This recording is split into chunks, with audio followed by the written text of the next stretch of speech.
Now we turn to Asia, and more importantly, turning to China at the moment. So when you look at the composite, as we talked about with the Caxton PMI, it came in at 54.2. Services expected to be at 54.5, came in at 55. And that was obviously a very good number.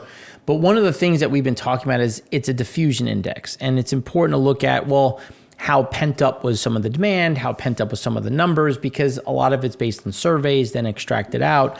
But they're still good, and we expected it to be good. The question is going to be, what is that next kind of trajectory when you look at spending? And when you look at the inflation data, which actually disappointed to the downside, well, inflation should have been going up a bit as people, churned and bought more, and pricing, accompanied that. And then, as we talked about with Europe, look at imports. So imports were expected to be down 5.5%. They were down 10.2%. That's, again, a mixture of what is going into exports, what is going into imports, and into domestic demand. And you see that continuous slowdown, which is a problem for, again, future demand. So clearly there's that disconnect where, is it because exports are going to go slow further, but local demand is going to stay strong, or is it a mixture of both? My argument is it's a mixture of both. So none of this is saying that the PMI numbers are wrong. I would just say that they're a bit overstated. They're still positive, and going forward, they're still going to be positive numbers. It's just going to be at a much lower level. And we're going to talk about that through this point to show, how the reopening is really going to disappoint expectations. It's going to be positive. We're going to get growth. It's just a matter of what is the market expecting versus, okay, well, there was this big expectation of this huge surge, and people were actually disappointed when the country guided to 5% GDP growth. Everyone's like, well, it should be much higher. It's like, but look at the data. Why should it be higher? Like, where do you see this going up? And that's something that we want to go through. So before we get into that, we have to look at where is the CCP shifting. And I think there's a really important piece behind all of this, because there's some expectations that, the pivot to pro-state is going to be good. And we continue to see some of these pivots, and you can see how it's gone back and forth. But with Xi in power, who's very much pro-state, very much CCP, he's pulling more and more people either that are on the cusp or firmly in the pro-state side. And that's a problem when you look at policies in general, and why we think a lot of policy errors are very much in play at this point.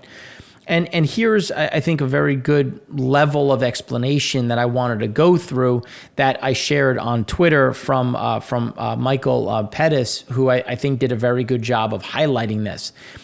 When you look at the new team, so these are some quotes from the article. The new team may turn out to be better placed than their predecessors to push through the painful reforms China now needs. But what are those reforms? And can you get a lot of growth during those reforms, given that it's going to be a bit less market friendly?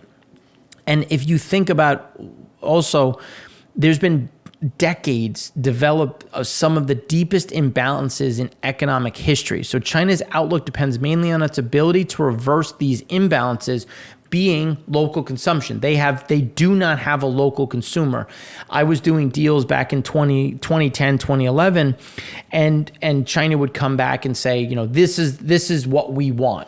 And a lot of the companies would sign on the dotted line, even though it wasn't the best terms, because the view was you're going to get access to a huge growth market. And it's never really materialized. And a lot of companies either lost money on those deals, barely broke even, or actually went bankrupt because of them, because of these imbalances. So the needed policies are quite obvious, but they're also politically very difficult to implement because they're going to be hard. And there's already a lot of strife that is there, which is one of the reasons why there was a big push from the second in command to undo the COVID zero policy. But when you look at it in general, if Beijing implements reforms that raise worker productivity, steady trade and technology ties, and offset a rapidly aging population, China could clock annual growth out to 2030, averaging not far from 5%. But part of the claim is circular. Of course, if worker productivity is raised enough, Chinese GDP growth can rise to 5, 6, or even 10%. That's true by definition, but the argument assumes that past mistakes are irrelevant to past and future productivity measures, which is why we've talked about in other shows and on our insights. The cost of a Chinese worker is $8 versus other areas within Asia, which averages about $2.50. So what's my impetus to continue to build in China? If anything, I'm going to take some of my manufacturing and go to the lowest cost producer. And that's a problem because you're pulling out jobs, you're reducing job levels just as you have a new wave of people coming to work, and you have a demographic problem. You're in full decline now, and how do you offset that? The implicit assumptions is that the right set of reforms can start China off with a clean sheet, as if a decade of misallocated infrastructure investment, a vastly overextended property sector, and among the highest debt levels in the world hadn't happened. And that's why we keep honing in on leverage. Leverage and again, as more of this off balance sheet gets pulled on balance sheet, you're seeing more and more the problems that arise at both the federal CCP level as well as the local government level and how deep that goes. But China can only manage average growth rates of close to 5% over the rest of this decade, the way they managed it over the past decade, with an unsustainable increase in debt that generates economic activity whose real value to the economy is negative. And that's what we've been talking about, that why the focus on LGFVs, the local government financial vehicles, the SPBs, is a net drain, and why the PBOC has been quietly trying to slow this down, because it's throwing good money after bad, and really bad money after bad at this point, because they're trying to adjust this. So much of the soft budget growth of the past decade, in other words, must be reversed. And as every historical precedent reminds us, it will be reversed as soon as China is unable to increase debt fast enough to roll over the hidden losses embedded in its balance sheet. There is a reason why every country that has followed this growth model saw a period of healthy growth, followed by a period of very unhealthy growth driven by surging debt, followed by a very difficult and seemingly out of the blue adjustment. In our view, for those that have been following us, that we believe that they are in the very difficult adjustment period right now. And that's a problem when you look at some of this growth, and some of the expectations going forward, and why we're going to see a lot of these problems. And here's just another data set showing the different issues. So the ailing property market hurt local government land sales and their revenue drivers, which is what we've talked about. Cash-strapped local governments in China artificially boosted their revenues last year by selling swaths of land to their own investment vehicles. An investment think tank said, raising concerns about the extent of their financial woes. So you're essentially taking, an asset in one hand, selling it internally, and then taking the cash and just moving the asset. So you're still not doing much, but now the asset that you quote unquote sold is now used as collateral against the cash you received, but it was all within your own entity. So now you don't have the ability to go out and really sell it to the market to be created into something that could be a revenue generator, creating some of these issues. And how much of this fungibility is there? And realistically, was this just a fake creation of cash that actually means that it's much worse than things are, and they're just inflating things further? The report suggested local government had overstated their revenue after LGFVs, which are responsible for financing infrastructure construction, stepped in as the biggest land buyer. Local authorities have strong incentives to sell assets at inflated prices or have LGFVs purchase land to artificially prop up fiscal revenue. And at some point, the party ends. And what we've been saying is that the party is now over and it's ended, and now you're starting to see the ramifications of it. And COVID kind of blew the doors off of it, which is why when you look at what revenue generating capacity they have, and this again calls into question their ability to stimulate. Why we think stimulus in this country is going to be very difficult to actually create under any type of scenario. Local government borrowed lavishly through special purpose bonds and LGFVs, which have continued to go up. It is well known that the budgets of many governments have been terribly squeezed by falling revenue, again, tax cuts, stipends that have gone out, and rising expenditures. But it turns out, probably to, again, no one's surprised that even this may understate the problem. In transactions worthy of Enron, some local governments have borrowed money, which through LGFV purchases in their own land auctions, they were effectively recording as revenue. This is the good news is that Beijing came down hard on those transactions last year, but it's important to recognize that these transactions simply disguise what must happen anyway. For now, the only way to maintain politically desired GDP growth rates requires spending that can only be funded by rapid increases in the overall debt burden. But we're seeing, again, spreads blow out. That cost is going up, and it's going to be harder and harder to maintain it. Of course, it's better to increase debt transparently and on the books instead of hiding it and treating the proceeds as revenue. But the real issue is that the growth in economic activity above some very low level cannot happen without even faster growth in debt. And they're on this cycle, which is ending as rates go up, spreads blow out. And now not only do you have to issue new debt, but now you have to roll old debt, which is, again, just creating a much bigger issue. This doesn't have to be a total loss, but right now Beijing might be able to take advantage of these transgressions to force faster reforms. But again, you're still going to see that debt cycle end, which has really been feeding the beast, especially given that, for whatever, just average it out. For every $3.50 of borrowing, you've gotten $1 of growth, which is not sustainable. So then when we look at this a little bit differently, now we go to the consumer. So the number of WMPs, net asset value falling below par, surged.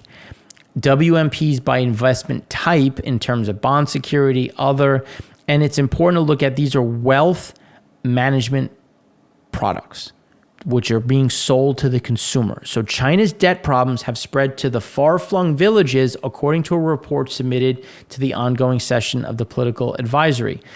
By the first half of 2019, the total outstanding debt of China's 700,000 villages reached about 1 trillion renminbi. This is exacerbated by villages' limited revenue-raising power, making even modest debt levels unsustainable.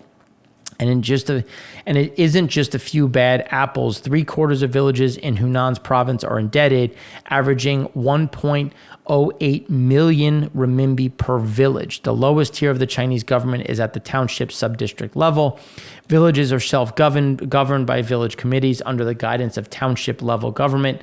How did villages become this indebted? Well, higher-level officials frequently failed to make good on promises to fund rural development initiatives, such as public facility buildings or drinking water projects. This forced village organizations to foot the bill through debt. Our CEOs have taken on debt to start enterprises, which have often been poorly run and incurred huge losses. The report proposes addressing village debt through letting township-level government manage the finances, hiring professional accounting firms, and then this is more of a social stability issue than a financial one. And that's, I think, a bigger problem when you look at, again, the financial stability, because you also have people who are now over, and remember, WMPs is how the consumer got excessive exposure to the real estate market. And some of these WMPs came on top of down payments. So A person would come in, they'd plop down 20% for a down payment on an apartment building. The developer would say, hey, not outside of just this 20%, do you want to get into some sort of guaranteed rate vehicle, let's call it a REIT, of this WMP product for this building. So you're going to be living in it. You're going to know if we're not going to do something. So it's in your best interest. And a lot of people wanted to get exposure to real estate and put savings into that. So now, as the building is left unfinished, you've now lost your 20% down payment. You've now lost what you purchased your WMP at from savings. So you're underwater significantly. And that's why when you look and why we talk so much about savings, yes, savings have gone up, but is it enough to offset the loss of down payments, the loss of WMP value, the loss of other investment vehicles that are tied to the real estate market and just in general housing? And the answer is no. And that's why we see this underwhelming activity rate, which actually, we saw again in February. China's fiscal stand will be expansionary, but largely unchanged on budget headline, on budget cash basis. And you're seeing some of those issues, which is why China's new growth target looks low compared to past growth rates, as well as what expectations are, because they physically can't maintain it. And the PBOC is trying to get them to understand we need to slow this down, and again, as this inflation becomes a bigger focal point, what are they going to do with rates? And what does that mean for spending? So then you look at China CPI, survey was for 1.9%, came in at 1%. China core came in at 0.6%. So if you had February PMI really aggressive and you had February activity, surging, CPI would be going higher just because you have activity. As you can see, the distortions from Lunar New Year. People are out, they're spending, they're on vacation. Well, now it's coming back down. So you had a surge, which we saw, and now you're seeing that pullback, which is why we think February is going to underwhelm expectations. We've seen it in crude buying. We've seen it in storage levels. We've seen it in exports. There is an inherent slowdown, not just externally in terms of the export world, but also internally, which is going to be a problem when you look at some of the reforms. As we talked about last week, they've talked about putting in vouchers and trying to drum up demand, and we see a lot of problems in that ratio. China PPI also coming down, providing some pass-through, which should be passed through to not only consumers, but also the export world. Now, China budding signs of improvement in housing. Now, it's budding. It doesn't continue to go down, but it doesn't mean it continues to go up either. And when you look at this kind of bouncing back and forth, that's what we see is more of a stability at these levels, which is what we've been talking about when we look at at credit cycles, when we look at volatility, when we look at some of these different pieces, you're just not going to see a lot of this credit moving. Instead, it's going to be just back and forth as the PBOC tries to manage these lofty leverage ratios. Rising interest, the number of visits to second-hand homes jumped in China. Many Chinese residents are checking out second-hand homes with viewing rates at their best since at least September 2021, according to some of the alternative data.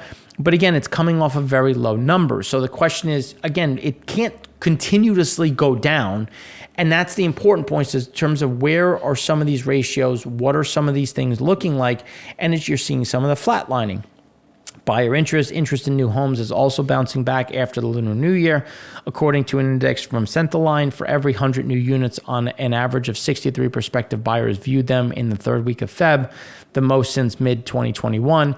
That may benefit cash-strapped developers, but developers have scaled back on discounts and may increase supply this month. So you're starting to see, again, this balancing act in terms of where it is, but the credit side is going to be important because rates have come up. So pricing, so you could get more volume, but at lower prices, which still keep things. It's good to see some churn, some activity, but it doesn't mean that you're going to get the price appreciation in general, especially as new housing units come on.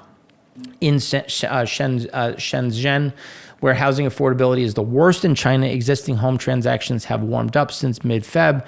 There were 2 days where the city saw more than 150 units transacted, a threshold untouched since at least October. So again, some of that movement, some of that activity, which is a positive, but that's where there's other overarching issues which we've talked about. The purchase rate of new homes across the country, however, remains unstable. Only about a third of units offered were sold on debut, halving from a peak in mid-January. So again, that's why there's a balancing act that we have to look at in terms of what is the activity levels in the throughput.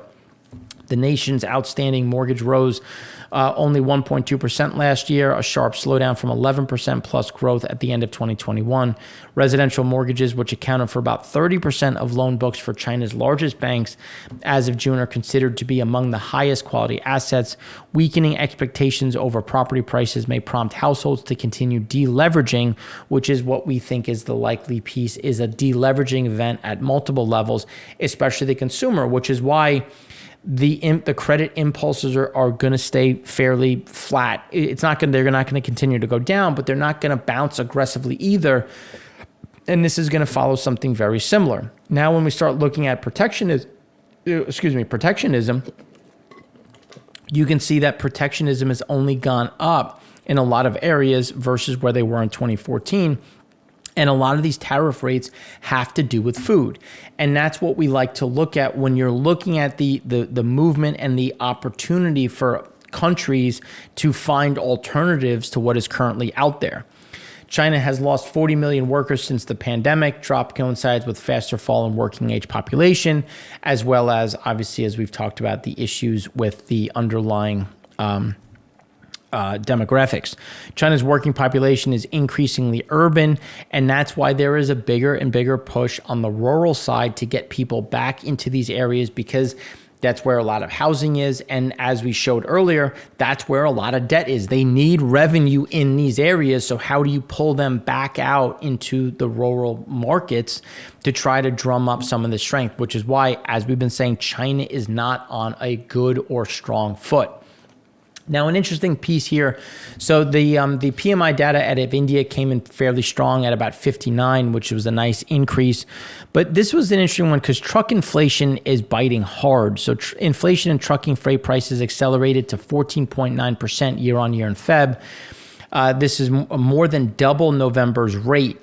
The quickening price gains have come even as diesel fuel inflation has remained flat, and with manufacturing PMI data pointing to a slowdown in the industrial sector in January and February, imports also slumped in Jan, signaling weaker domestic demand.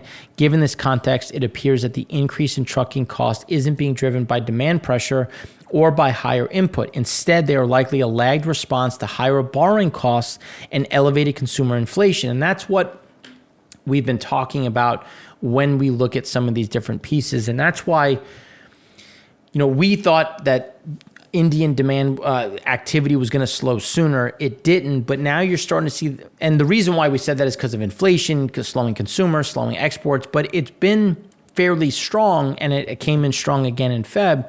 But this is what we're seeing, this lag effect, which is what we think is going to bite harder and, again, drive things back down. And the RBI is likely to see rising transport costs as having the potential to feed back into still quicker gains in core CPI, which is why we think that there are more rates to go up.